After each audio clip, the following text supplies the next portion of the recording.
النهاردة أخدنا لوكا ورحنا للدكتور، وأول زيارة بعد الحمل والولادة والرضاعة والفرهدة اللي هي كانت فيها. الأول الدكتور اطمن على السنان وعلى الصحة بتاعتها بصفة عامة، وزي ما انتوا شايفين بيسألنا بيقول لنا هي طلبت جواز تاني ولا لأ. قلنا له لأ، ما طلبتش، ولكن تومي حاول بس احنا منعناه. وهنا الطبيب المساعد اللي معاه بيشوف الوزن، وولادي أصروا إن هم يجوا عشان يطمنوا عليها بنفسهم، والوزن بتاعها للأسف طلع خاسس شوية. ولما سألنا الدكتور يعني قال لنا طبعا ده طبيعي بعد الحمل والولادة والرضاعة، ده طبيعي. هنا بيطمن على الشهية بتاعتها، وقال لنا معلومة، قال إن هي بعد ما تفطم الهرمون بتاع الجواز هيبتدي يشتغل تاني. فنصيحة علشان هي خاسة شوية، بلاش تتجوز تاني علشان صحتها ما تضعفش اكتر.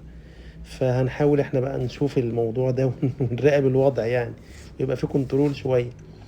هنا اطمن على الشهية بتاعتها واداها الاكل اللي هي بتحبه، وسألنا كام سؤال كده والحمد لله اطمنا يعني بصفة عامة يعني. طلب مننا نديها التطعيم بتاع الديدان وفي تطعيم الحشرات. فاوكي مفيش مشكلة، وهيبتدي دلوقتي يديها تطعيم الديدان. دي كبسولة زي ما انتم شايفين كده، بتتاخد في البق من جوه كده عشان تبلعها. لكن لوكا ما عرفتش تبلعها اول مرة، ما بتعرفش تبلع يعني عندها مشكلة في البلع، كمان هي برشامة كبيرة كده.